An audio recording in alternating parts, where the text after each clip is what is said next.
Thank you. We show you registered as Daniel Dawer on behalf of the Texas Legislative Education Equity Coalition and yourself, and a former teacher. Thank you. That's correct. And you'll be testifying against the bill. Yes. Right. Thank you, Chair Buckley, committee members. My name is Dan Dawer. I'm presenting this testimony on behalf of the Texas Legislative Education Equity Coalition. I'm also a former teacher. I was a teacher in Texas public schools from 2010 to 2022. And I just want to share with you a little bit about some of the challenges related to implementation of HB 4545 supplemental instruction requirement, and some of the possible recommendations for fixing those challenges with HB 1416, some of the ways that the current version of this bill, I believe, may fall short. So a key recommendation from the governor's teacher vacancy task force is to demonstrate respect for teacher time. And a 2022 teacher survey conducted by TEA found that personal overload was the #1 issue cited by Texas teachers who had recently left the profession. Many teachers identified the supplemental instruction requirement in particular as a reason for their departure. HB 1416, while reducing the minimum number of hours of supplemental instruction, would still add extra burdens to teachers' already unsustainable workloads and would communicate disrespect for teachers' professional expertise by prescribing uniform expectations for the provision of remediation. If we want to ensure that all students have access to high-quality teachers in their classrooms, we have to stop adding responsibilities to their workload while doing nothing to increase their capacity to complete them. As Chairman Buckley once put it, for every additional thing we ask teachers to do, we should be taking 2 things away. And I say this as a teacher who believes in tutoring, right? We know that high-dosage small group tutoring does work. As a teacher, I often relied on small group tutoring in my classes to help resolve students' points of confusion and to create opportunities for peer collaboration. But I also had access to a team of paid tutors who I could train, who I could coach, who I could work with. Implementing HB 4545 last year, I had no paid tutors. It was just me. Implemented correctly, tutoring can work, but in its current form, HB 1416 does not create the conditions necessary for tutoring to succeed. It just adds another responsibility to teachers' plates while doing nothing to increase their capacity to provide that tutoring. This is a recipe for frustration and for burnout. And this is because in many schools, the number of students who are eligible for supplemental instruction just exceed the capacity of the school's existing instructional staff. This is being reported across the state, right? We don't have enough tutors, so the responsibility for tutoring ends up falling on classroom teachers.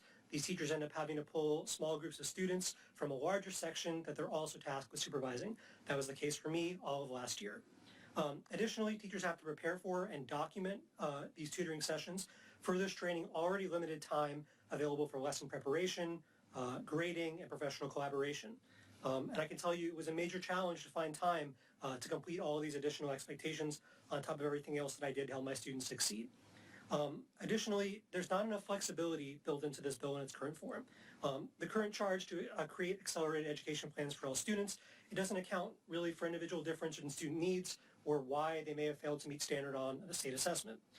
It prescribes intensive academic remediation as a one-size-fits-all response.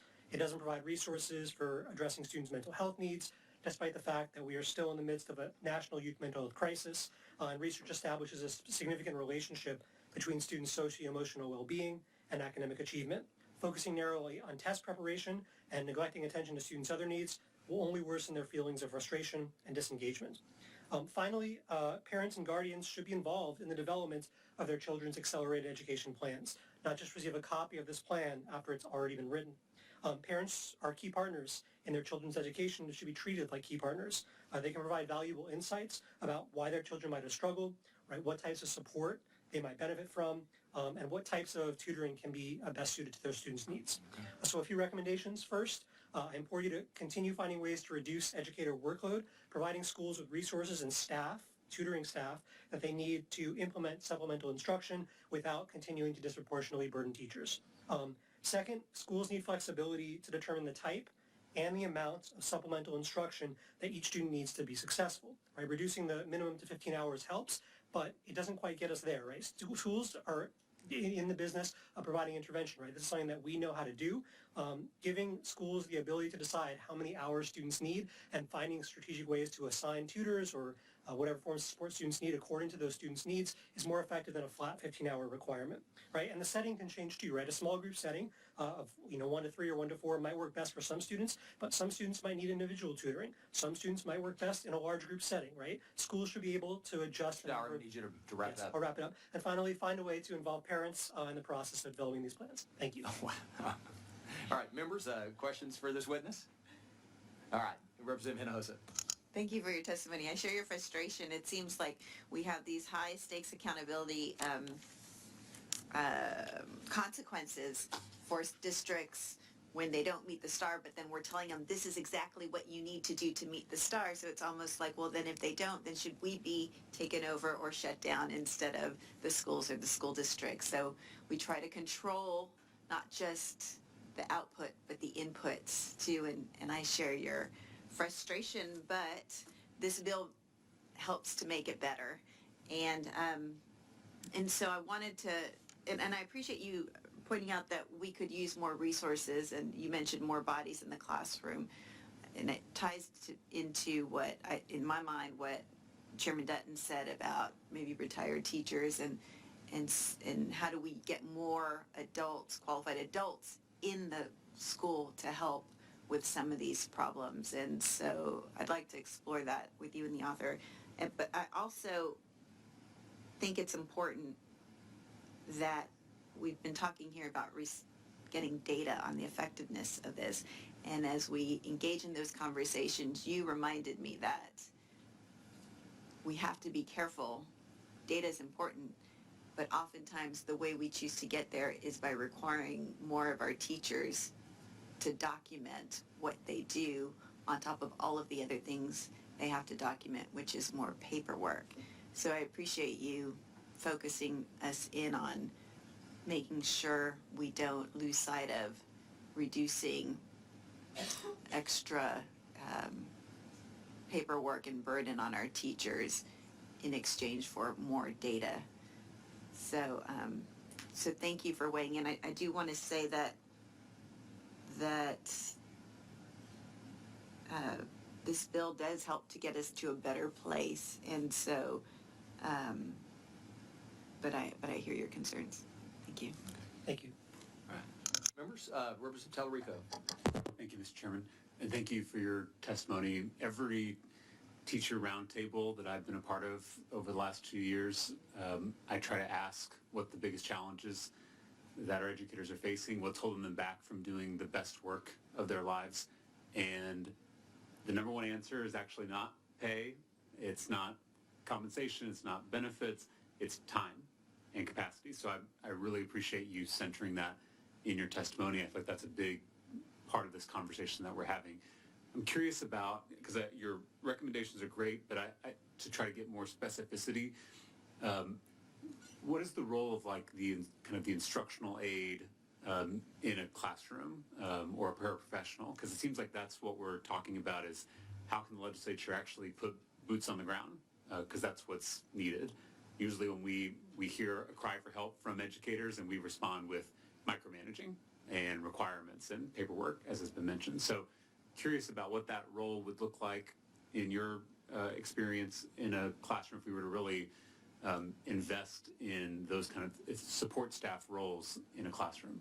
Yeah, thank you. I think that's a great question. I think support staff are often overlooked, but they are the glue that holds schools together.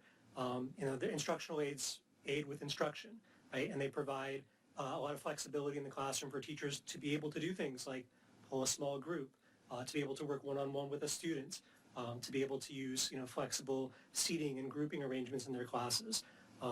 Many instructional aides who I've worked with have gone on to become classroom teachers. So it's a way, to feed a pipeline into the profession. And finally, instructional aides provide a skill set sometimes that teachers don't have, right? They're able to build relationships with students because they're able to work, more closely with, students, and oftentimes with their families, because teachers are, overwhelmed with paperwork, with grading, with lesson planning, right? Instructional aides are able to develop those closer relationships and be able to bring things to teachers' attention that we might be missing.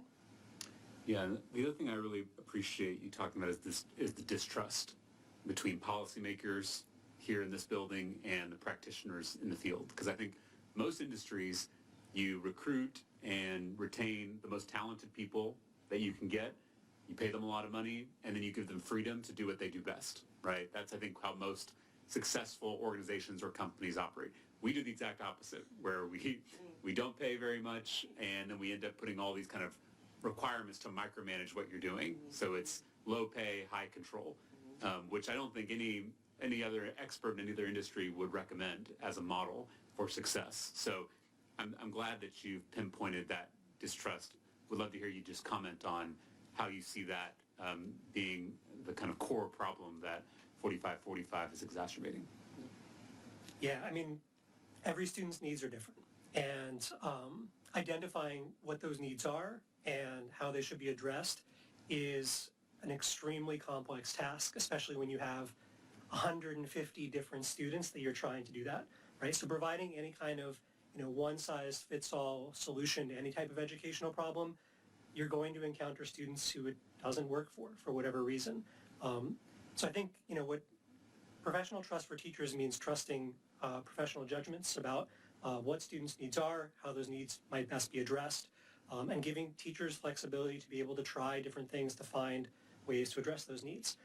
So I'm thinking back about the students who I worked with this past year, and the students who I was assigned for my tutoring group. I had students who missed passing by just a couple of questions, and I had students who might as well have just guessed on every question. Those students' needs were very different, and it wasn't really until maybe December, January of the school year that I was able to really get a good sense of what those needs actually were, right? It took weeks and weeks of getting to know those students, understanding their roadblocks to learning, what support worked for them.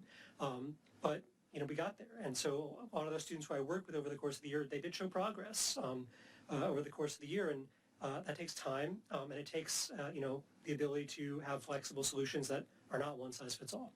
And so practitioners are telling us they need support, right? Whether it's through a living wage, which teachers don't get right now, whether it's through instructional aides, paraprofessionals, support staff, curriculum resources, they need support from us. And instead we respond with control. So it seems like we have to move from what we have now, which is low support, high control, to the reverse, which is high support, low control. That's how we can actually get the best out of our professionals and let them do the job we've hired them to do. So anyway, I appreciate you helping to pinpoint some of the root causes of this problem. Thank you. Members, any additional questions? All right. Thank you for being here. Thank you.